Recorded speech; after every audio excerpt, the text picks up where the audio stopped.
Hello, Asif আমি চলে আসছি। কোথায় আসবো? তুমি সিআরবির সামনে দাঁড়াও। আচ্ছা ঠিক আছে, আমি আসতেছি। সিআরবি কিন্তু আমার বাসায় যেতেই পড়ে, আপনি চাইলে আমি আপনাকে নামিয়ে দিতে পারি। ঠিক আছে।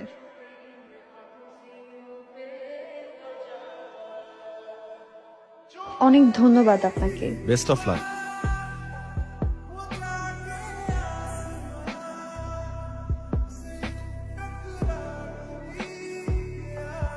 এইসব পাগলামির মানে কি?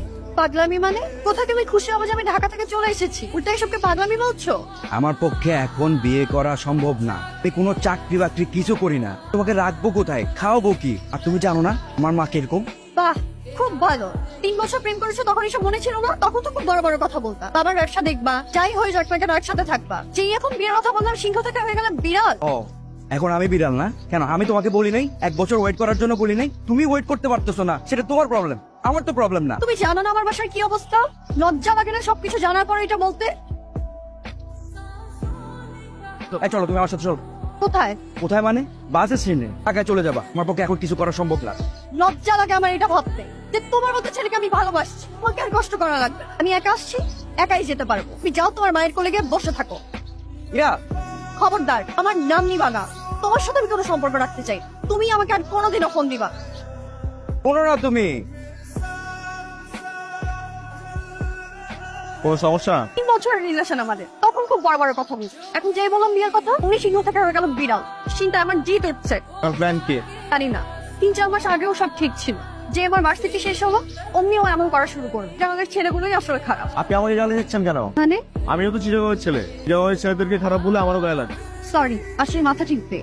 আচ্ছা, ওর সাথে এটা কেন করবো? ফার্স্ট তো বিপদে পড়লে বন্ধুর জন্য এর থেকে বেশি করে। আর এই স্টুপিডটার জন্য আমি বাসা থেকে এত ঝামেলা করে বের হলাম। আচ্ছা, আপনি সব বাদ দেন, বাসায় কল করেন। এখন ওখানে কি অবস্থা? আচ্ছা, এখন কি বাস পাবো? এখন পাবেন না, রাতে পাবেন। তাহলে এখন কি হবে? যেতে যেতে তো ভোর হয়ে যাবে। আর আম্মুকে ফোন করলে তো আম্মু বান্ধবীর সাথে কথা বলতে চাপ। আমার তো এখানে কেউ নেই। আপনি চাইলে আমি আপনাকে একটা হেল্প করতে পারি।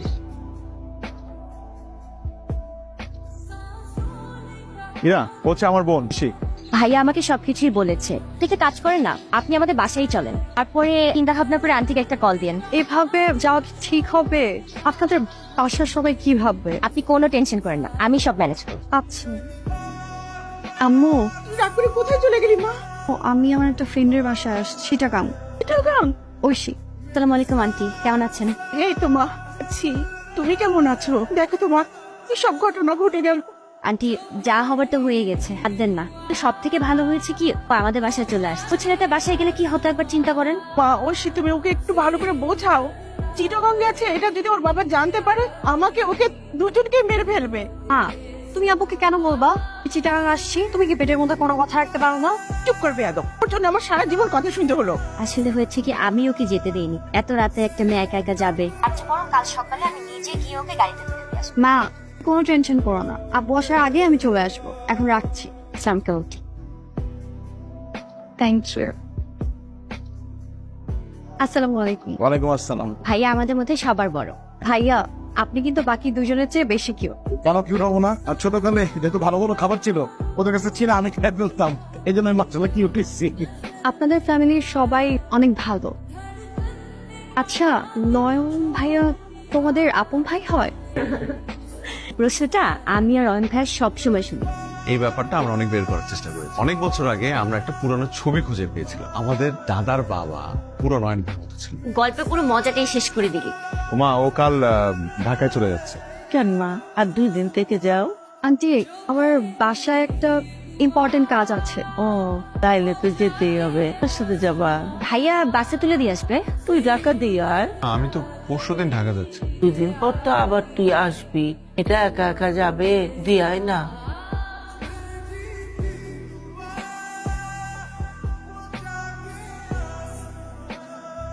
কোথায় গেছিলি তুই?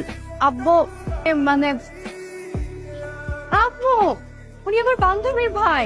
ওকে দিতে আসছে। কি আসিস না? ভুল হয়ে গেল বাবা। সরি। ছিল আপনি কি বাবা? না, এসো ভিতরে এসো। আয় ভেতরে আয়। হাই, কেমন আছেন? ভালো, আপনি? ভালো। আজকের ব্যাপারটার জন্য সরি। আপনি তো কিছু করেননি, আপনার বাবা করেছে। আপনার মন ভালো হয়েছে এখন? ছি আর কি। মন বেশি খারাপ থাকলে বলবেন, একদিন আড্ডা দেবো একসাথে।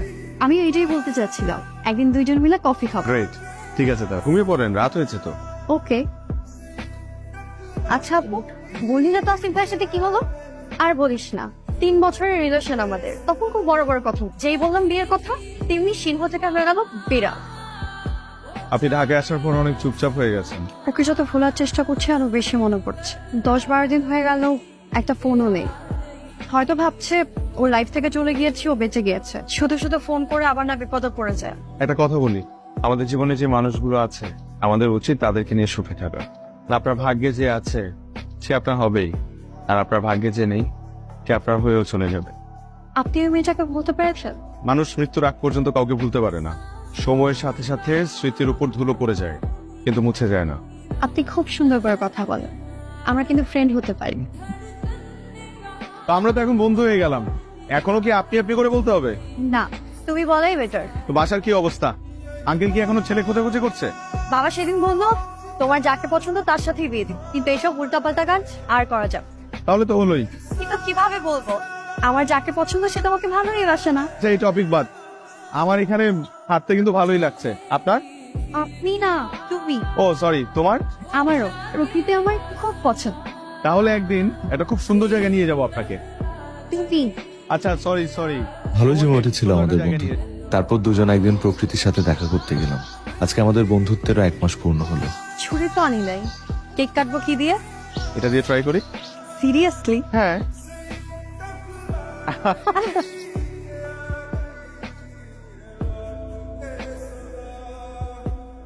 আজকে আমি অনেক হ্যাপি। থ্যাংক ইউ বন্ধু, এত সুন্দর একটা জায়গায় আমাকে নিয়ে আসার জন্য। ওয়েলকাম। ও আগামী মাসে আমি ফ্রেন্ডদেরকে নিয়ে একটা বেস ক্যাম্পে যাচ্ছি।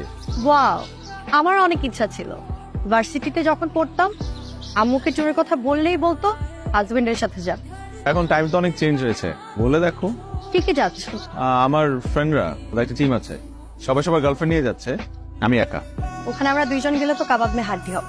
জি না, আমরা 2 জন গেলে সব থেকে বেশি মজা আমরাই করবো। আচ্ছা আমাকে একটু টাইম দাও, একটা ট্রাই করে দিই। দিলাম, ট্রাই করে দেখো। তোমাকে দিলাম এ ঘর বাড়ি, বুকের পাজর মনের ক্ষত।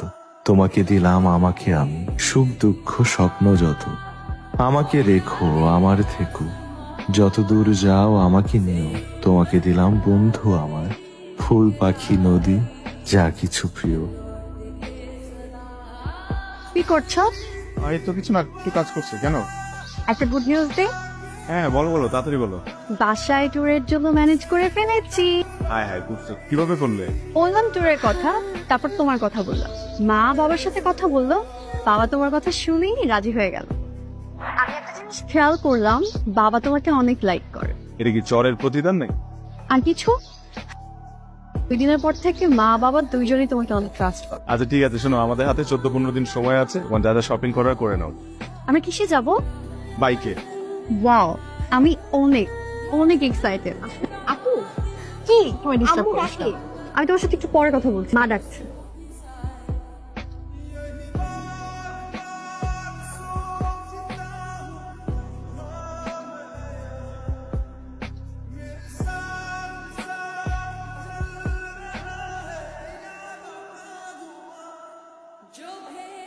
Thank you. তাঁবুতে তো আগে কখনো থাকা হয়নি না? প্রথম একটু এক্সাইটমেন্ট কাজ করবে, একটু ভয় কাজ করবে, এরপরে এটার প্রেমে পড়ে যাবে। আই না, জানো, আমার না খুব ইচ্ছা বিয়ের পর বউকে নিয়ে একটা তাঁবুতে থাকবো, সারা রাত গল্প করে কাটিয়ে দেবো।